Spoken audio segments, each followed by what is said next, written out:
This is the Fisker Ocean here on the European world premiere, an all-new electric SUV. Henrik Fisker, the founder of this company, has built, for example, the Fisker Karma before, but now he really wants to go global and also in a mass-scale production.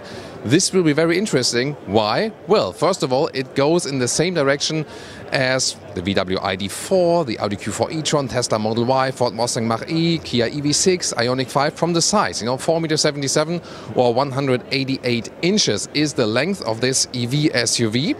And that's actually, a pretty interesting size because you can do a lot with that vehicle. And you can see here the spectacular California mode, which can lower all of the windows at once. And for example, you can put then this surfboard right there. You see this typical hatch ending. Looks a little bit like a Range Rover from the rear, doesn't it?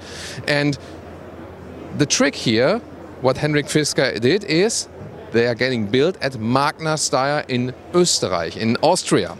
So, and the cool thing is, at this plant, they built the BMW Z4, the Toyota Supra, the Mercedes G-Class, BMW 5 Series are also getting built there, and also Jaguar E-Pace and Jaguar I-Pace. And actually, for example, with Jaguar, these two cars are the best in the reliability and also durability, and also counts for the BMW models. So indeed, with this factory they're building this vehicle in, they already can start from 0 to 100, not like with Tesla, for example, who have been struggling with quality problems and needed to advance first. Looking at the front, actually a quite distinctive design here, Ocean logo in the illuminated style. That's actually quite neat. This and the Fisker logo. And the lower design is kind of bold and sporty, and this also then some cooling holes. So tell me what you think. This comes out when a designer leads a company. Of course, these lights will also be illuminated for the daytime running light. This light strip goes all the way through. In the side, we can see here either these 22-inch bigger wheels, or you would start with 20-inch aero wheels. They would be more closed off then. We see these crossover wheel arches. This is, by the way, like a matte blue paint here also. Very interesting one. Of course, more will be available. And then the window line is actually quite slim. And the door handles can be folded in and out. This really, once again, reminds a little bit of a Range Rover Evoque, isn't it? And then here the line is raising right here. Once again, even these slim windows, they can be opened. That dogs, for example, get some fresh air. That's also, you can, somehow make a kind of convertible or something.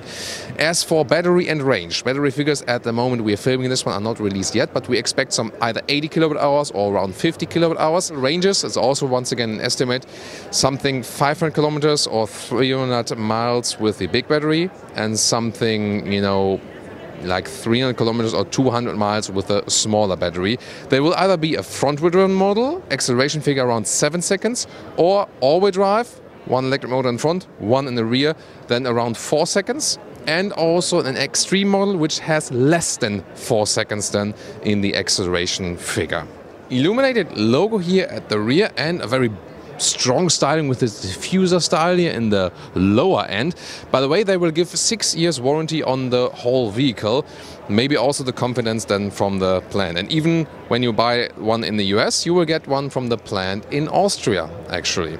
And what's very interesting, come closer again. Here, this is an additional rear view camera that is being shown then in the back mirror. For example, when you load everything up in the rear, that you can still see something through the rear from the inside. And here we see a first glimpse on the inside. This is the blue interior. You will have a blue interior, a white interior, or a black interior. You can pick these 3 colors. Here with the blue microphone. Looks really beautiful, actually quite cool, also with the bright contrast. And you see here's also more simplicity in the design. So beginning, of course, with the seats, but also here, these digital instruments, they are very slim, and they remind us of the Ford Mustang Mach-E, definitely. So looks pretty similar as for that.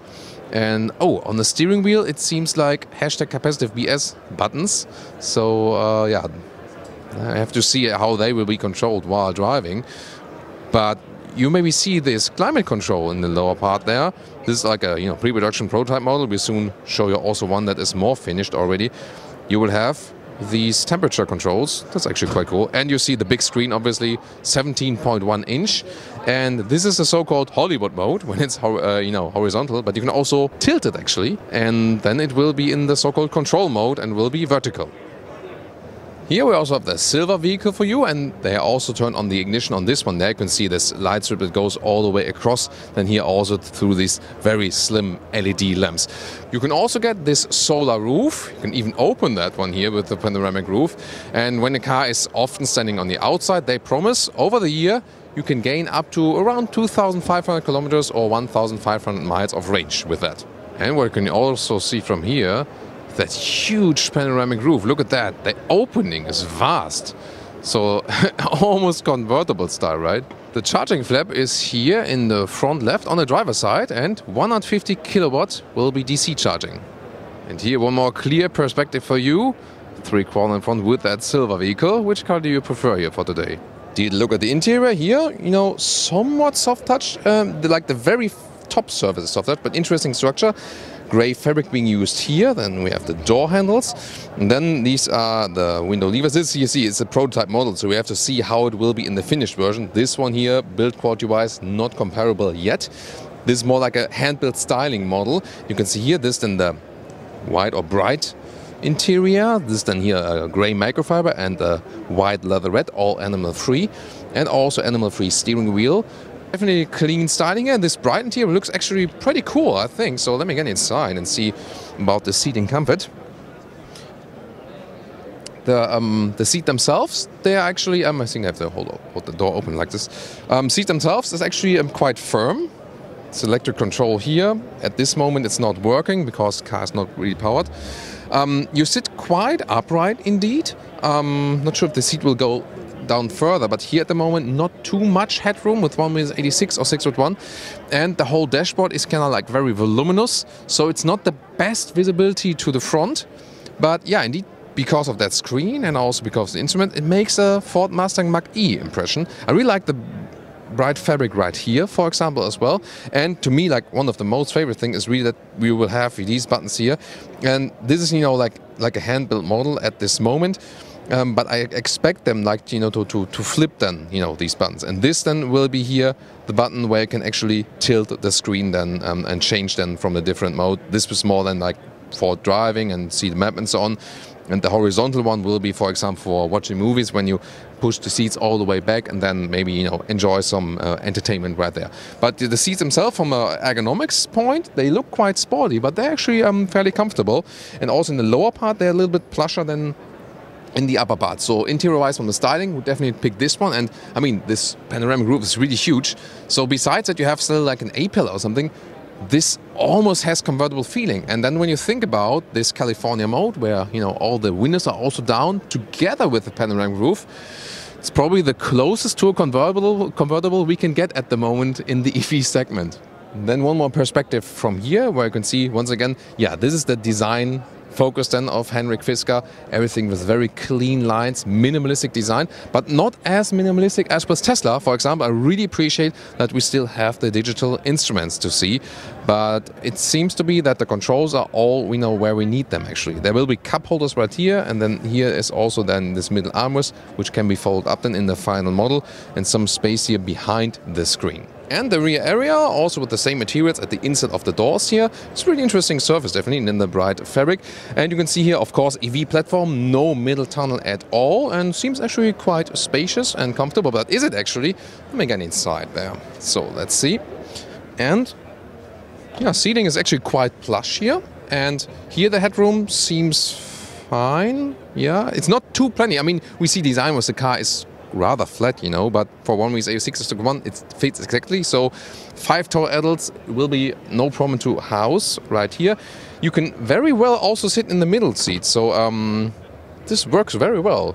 Once again, this being an early prototype model, and if you subscribe, we can also keep you updated then with the further models coming. And of course, we will soon also exclusively drive this vehicle here on Autogefühl for you. The rear hatch here, you see, it will be higher in the final model. This year in the product model, it's a little bit lower, but it will then be higher, and it will also feature an electric version.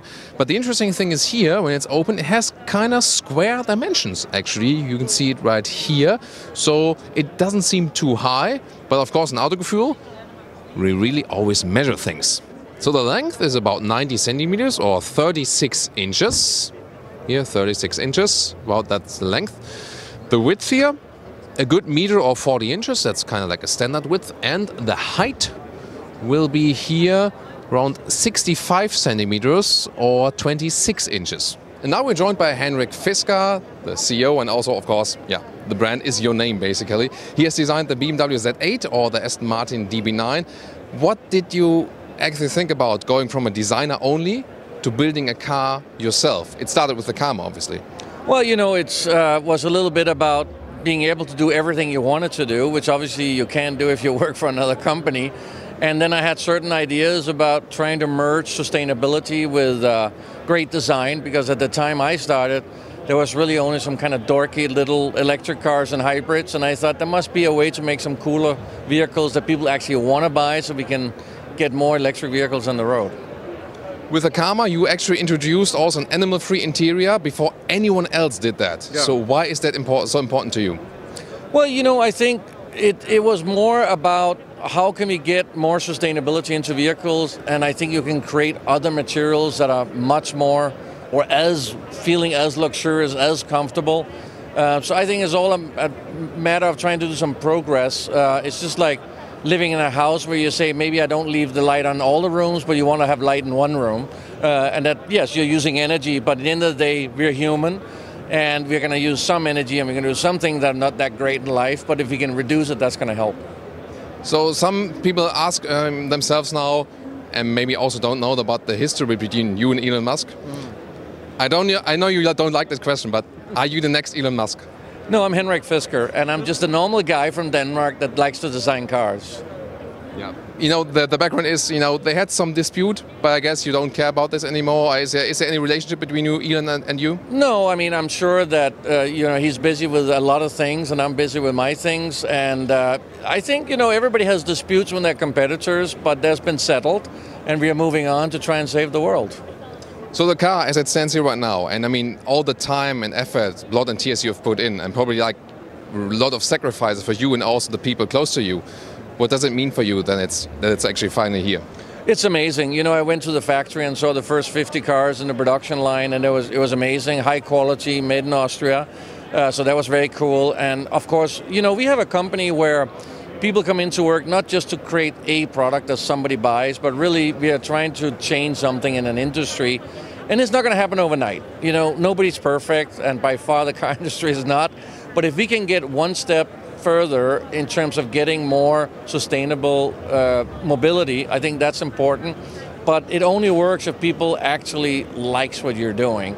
You can't force this into people, So, and I grew up in Denmark where we have perfect public transportation, but I never woke up dreaming to take the bus. I dreamt about a car. So if we can make sustainable cars, I think that's the future, and that's what we work on. And the team is doing an amazing job, and they love coming into work every day or sitting on their Zoom, because it's not always coming into work. So the competition is quite fierce. There are the established manufacturers, then of course there's Tesla, and they all have, models in this, kind of like battery size, length, and so on. And you don't have like this much heritage as the other ones maybe have. So when customers ask themselves, why would you go for this one here now?